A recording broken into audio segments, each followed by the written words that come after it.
Kahi ti saboh macam be akai ti saboh lagi. Kahi ti lagi musang be akai lagi cerape. Nyo kira-kira hak tabah manyampu pasai tajak meme. Entek lenyan ta tinggai lah hele ni baje. Di mak tuan pi kurung akai pu pasai muhai jelame. Kon ke penikah haju pu fikir panjang. Oh na so badan baru gede. Entek baru gak akan anak lun korban.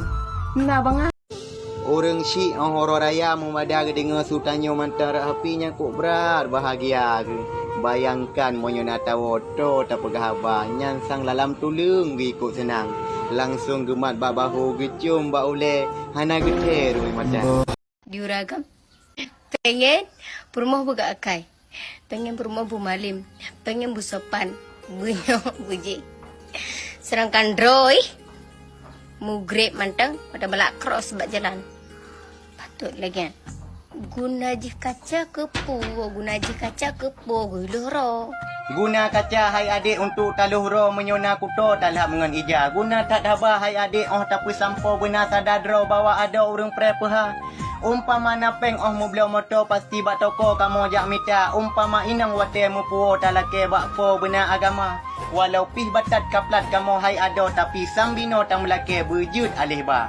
Dikarenakan teman le yang takalan God anu tu dan bro anu tu menurut ma. Sabar-sabarnya darah putih licin kon han lonteng ulun baju lame kata kalau ulun usaha lun upaya pat yang mungkin tapi golong si banding on mahar jelame kata Bela cut adik tami talain sakit batinnya tak undang ba uraha trip bacut balon pesapat lun karat modal mekawin tolong malum hai canden yumah jino kale juta.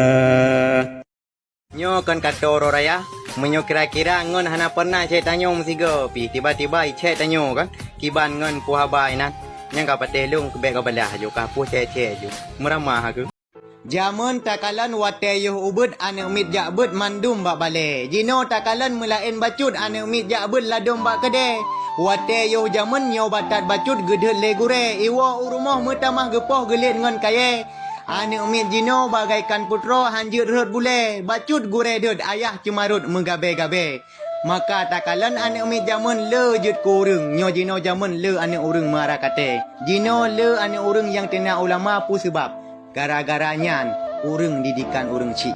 Bandau tha urung inang yang duduk di kafe santai-santai. Kira itu apa pertanyaan putus menjawab. Ketika jawab putus ngon. Santai-santai baik di pagi maupun di malam minggu. Kadang-kadang hanya cerita lah. Kadang-kadang abiakon ike beberaya. Anak muhoho dia dah dengar sumung kuat jap dah. Bak pegah bahasa Korea lo. Kiban tak pegah dawanya Nabi ya ikan. Nyan jawab baik lega lah ikan. Pada ikan ide rumah beli aja. Buat ururi nang tengah-tengah malam bagi dia kopi.